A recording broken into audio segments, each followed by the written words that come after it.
All right, YouTube, how you doing? Welcome back to the channel. It is Saturday, September 21st.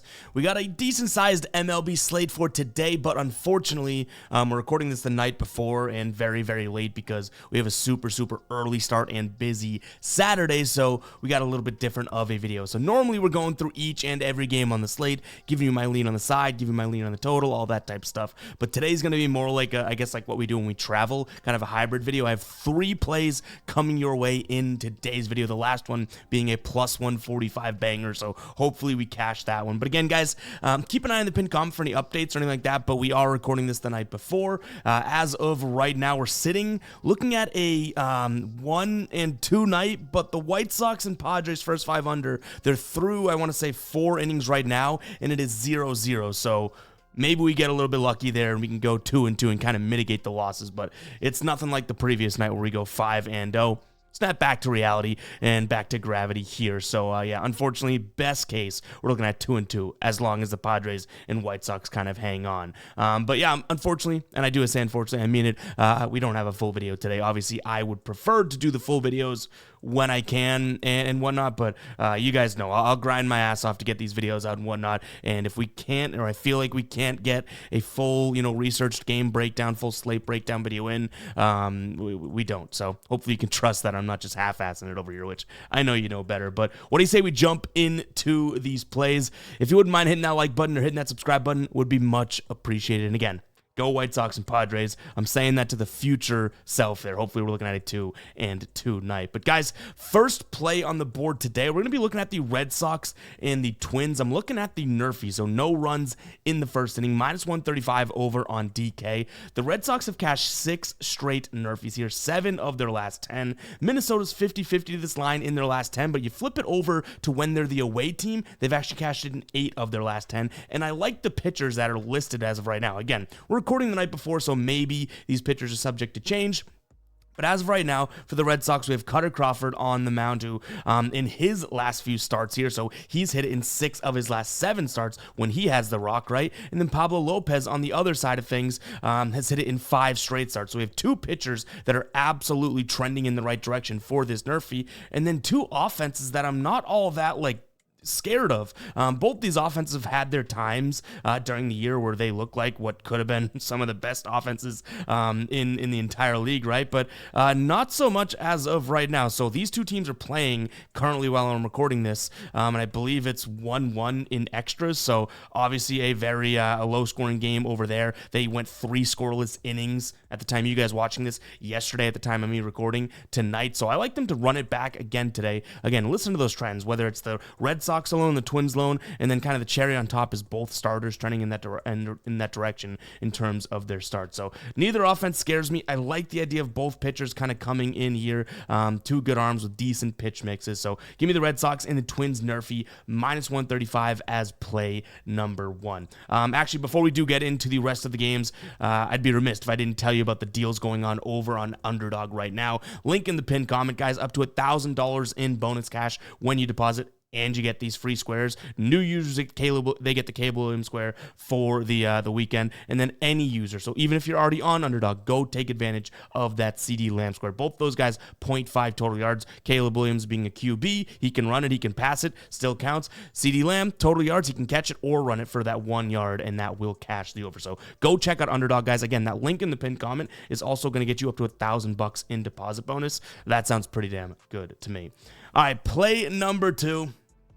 It's a familiar face here. We're going Diamondbacks team total over 3.5. Now, I understand that sometimes there's not things to play for and yada, yada, yada, but this Diamondbacks team has just absolutely been cashing it. We've been tossing this bet down like it is our day job, which maybe Diamondbacks have helped fulfill our day job here, but they've cashed it in 7 of their last 10. Last 2 games, they've scored 14 runs, just dropped 5 on Milwaukee. On the season, they've cashed it in 67% of games, on the road 65. Aaron Savale is the pitcher. He is a right-handed pitcher. They fare very, very well against righties. He throws the cutter, sinker, slider.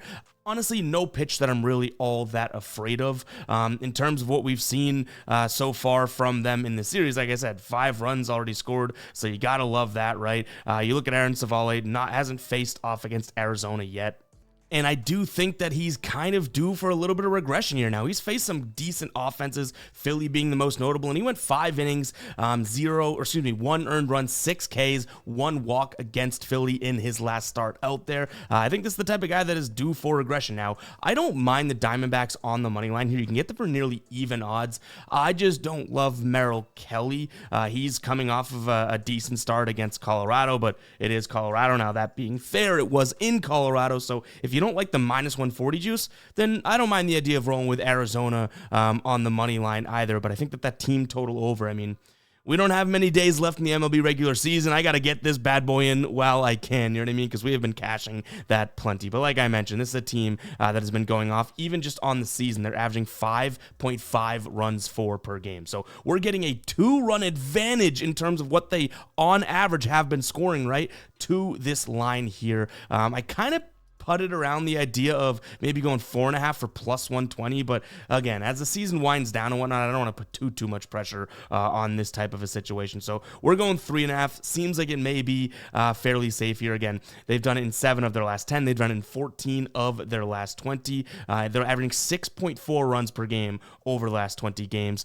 So you gotta love it. And they've done this in, let's see, we have it up in front of us. They've done it in 9 of their last 10 games against Milwaukee. So whether it's in Milwaukee or in Arizona, seems like a decent matchup there as well. So the trends prove it out, and just how well they've been hitting proves it out as well. In those 10 games, averaging 5.5 runs per game against Milwaukee here. Now, our last player prop, and I want to jump into the Outlier screen. I'll also put a link to Outlier in the pinned comment. You get 7 days free of this tool, but it's going to be Cody Bellinger over 1.5 bases. Keep an eye on the pinned comment. I'll let you know if we roll with a full unit. If it doesn't specify, we rolled with a full unit here, but I could also wuss out a little bit tomorrow as we look at this, and right now I have a half unit on it, but again, I might be throwing another half unit on it depending on the odds and whatnot. But keep an eye on the pinned comment. I'll specify that down there. But Bellinger over 1.5 bases, averaging 2 bases over his last 10. You can see that here he's hit it in 6 of his last 10. At home here, he's only hit it in his last 5, but in 3 of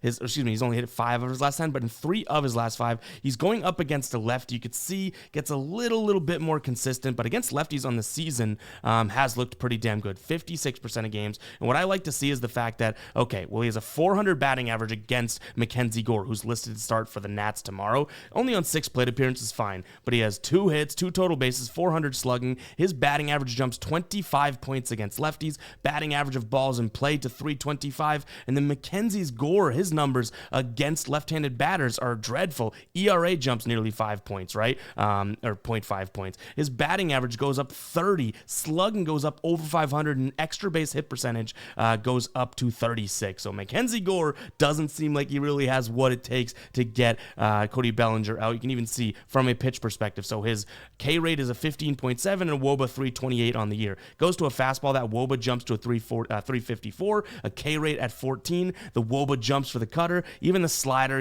drops a little bit. We're only getting that slider 16% of times. Heavy fastball. That's what we're focusing on. To take it a step further here, you look at the fastball, look at where Mackenzie Gore throws us. He's kind of all over the place. And then in reality, Bellinger's kind of looking for it anywhere in the zone. So if Mackenzie Gore does what we're seeing here and Cody Bellinger sees the ball right around here, seems like a decent spot to cash a plus 145 play. So as of right now, it's a half unit play. Even me getting fired up talking about it with the Outlier screen, we probably ultimately end up making this a full unit play. But those are going to be the 3 plays for today.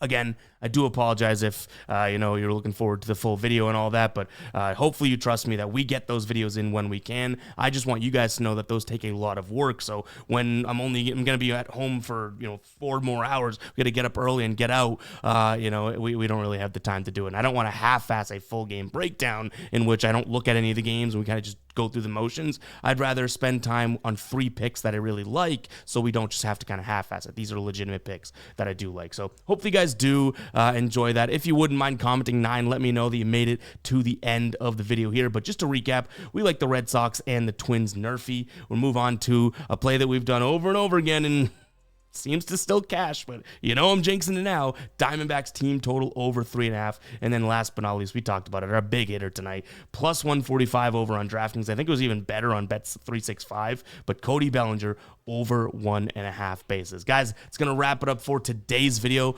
And yeah, I've already said what I need to say. Obviously, I'm a little self-conscious about the short videos, but, you know, it is the weekend. We do have some big plans here, so hopefully you guys don't mind. But I'll catch you guys in the next one, all right? Peace out.